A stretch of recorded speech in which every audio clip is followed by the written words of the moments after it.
नमस्कार बच्चों आज हम संस्कृत में व्याकरण भाग का वचन बदलो वचन की परिभाषा और उसके भेद के बारे में जानेंगे। हमने पिछली वीडियो में हमने जो है क्या समझा था कि वचन किसे कहते हैं। फिर हमने वचन कितने प्रकार के होते हैं और कौन कौन से होते हैं, ठीक है। और उसमें से हमने जो है एक वचन की हमने परिभाषा की थी। तो मैं उम्मीद कर सकती हूँ कि आप सब बच्चों ने इन परिभाषाओं को याद किया होगा और समझा होगा और करने की कोशिश भी की होगी। तो बच्चों आज जो है हम एक बार रिवाइज करके उससे आगे का कार्य करते हैं। सबसे पहले है कि वचन किसे कहते हैं। शब्द के जिस रूप से एक, दो अथवा अधिक संख्या का ज्ञान हो उसे वचन कहते हैं। वचन का क्या अर्थ है? संख्या। संस्कृत भाषा में वचन 3 होते हैं। अब नेक्स्ट प्रश्न आ जाता है, वचन कितने प्रकार के होते हैं और कौन कौन से? उत्तर है वचन 3 प्रकार के होते हैं। संस्कृत में 3 प्रकार के होते हैं। हिंदी में 2 बहुत तरह के होते हैं, संस्कृत में 3 होते हैं। हिंदी में 2 कौन कौन से हैं? एक वचन और बहुवचन। लेकिन संस्कृत में एक वचन, द्विवचन और बहुवचन, ठीक है ना। तो एक वचन किसे कहते हैं? एक वचन जब संज्ञा या सर्वनाम आदि शब्दों की संख्या एक हो तो उसे एक वचन कहते हैं। तो उसे हम एक वचन कहा जाता है, जैसे फलम, पुस्तक आदि, ठीक है। तो यहाँ पर जो है हमें पता चला कि एक वचन में क्या है कि हम जो है एक चीज़ का बोध हो। यहाँ पे पुस्तकम आएगा बच्चों, है ना, पुस्तकम आदि। तो यहाँ पर उदाहरण दिया था वाक्य में, रामः पठति, राम पढ़ता है। अब राम क्या है? संज्ञा है, एक है, ठीक है ना। बालकः गच्छति, बालक जाता है, बालक भी एक है। इससे पता चल रहा है कि एक वचन है। तो आज हम करेंगे द्विवचन। द्विवचन द्विवचन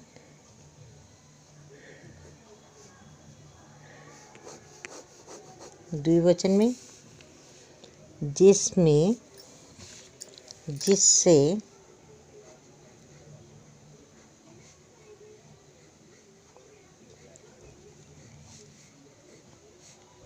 दो व्यक्ति अथवा वस्तुओं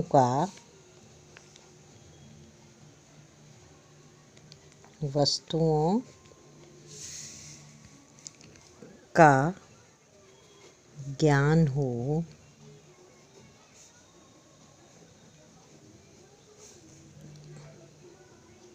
वह द्विवचन कहलाता है।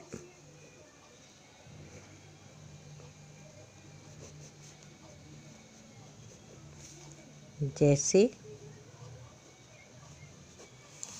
पत्रे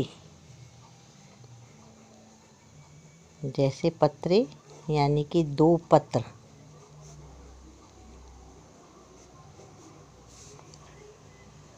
पुस्तकें 2 पुस्तकें।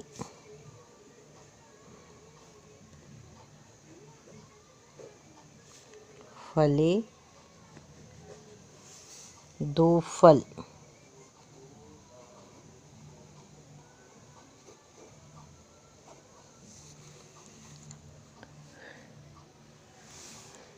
रामौ 2 राम आदि, ठीक है। अब इसका एक उदाहरण हम वाक्य में ले लेते हैं। सॉरी। रामौ पठतः, 2 राम पढ़ते हैं। ठीक है। या कहते हैं हम बालकौ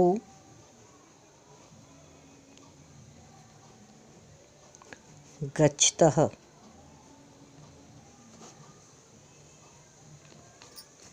2 बालक जाते हैं।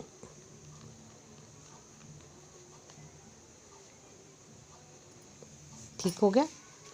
तो इस प्रकार से हमने सीखा कि द्विवचन में जिससे 2 व्यक्ति अथवा वस्तुओं का ज्ञान हो वह द्विवचन कहलाता है। जैसे पत्रे, 2 पत्र, पुस्तके, 2 पुस्तकें, फले, 2 फल, रामौ, 2 राम आदि।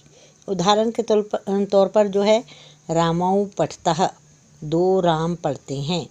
बालकौ गच्छतः, 2 बालक जाते हैं। इसी प्रकार से अब आ जाइए तीसरा, ये था द्विवचन। तीसरा है बहुवचन। अब आता है बहुवचन। बहुवचन की क्या परिभाषा है? जिससे 2 से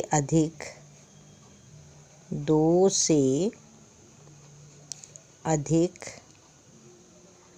व्यक्तियों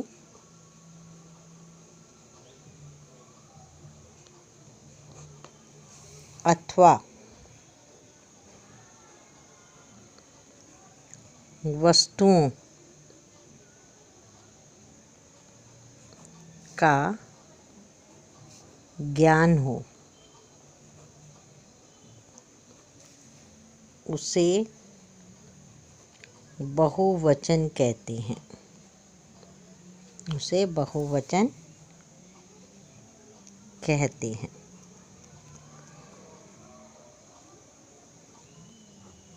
जैसे बालः,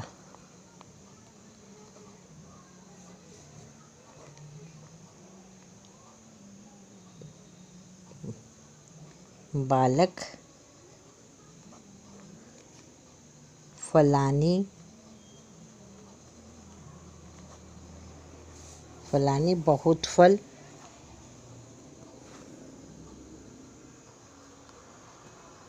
बहुत फल, अध्यापकः,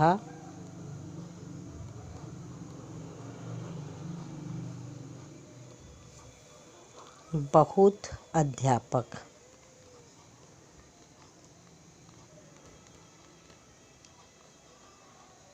बहुत अध्यापक आदि।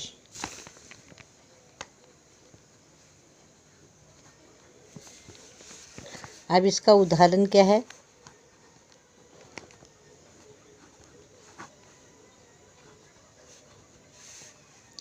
रामः पठन्ति, सब राम पढ़ते हैं।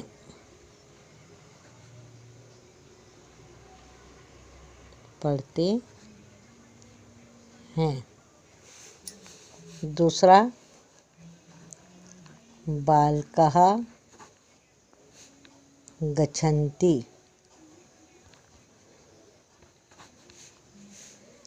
सब बालक जाते हैं। जाते हैं।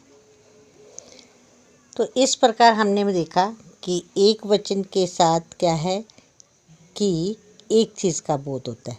जैसे कि हमने कहा छात्र, राम, पाक, देवः, विष्णुः। द्विवचन में हमने जो है 2 चीज़ों का हमें पता चला।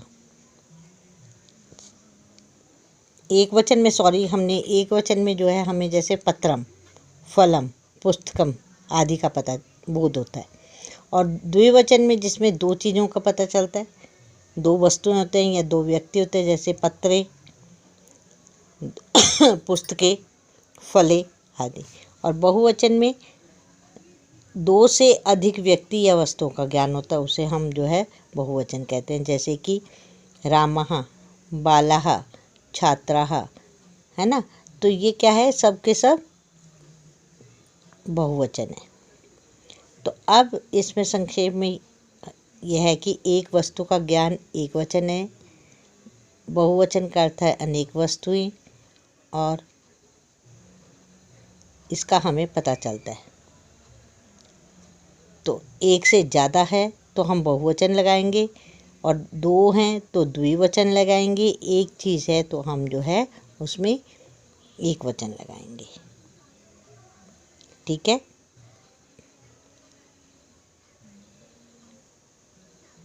और इसमें सब संस्कृत में जो है भाषा में संज्ञा राम, देव, बालक, और सर्वनाम अहम, मैं, त्वम, तू, सह, वह, तथा क्रिया गच्छति, गच्छतः, गच्छन्ति आदि रूप एक वचन, द्विवचन और बहुवचन में प्रयोग होते हैं।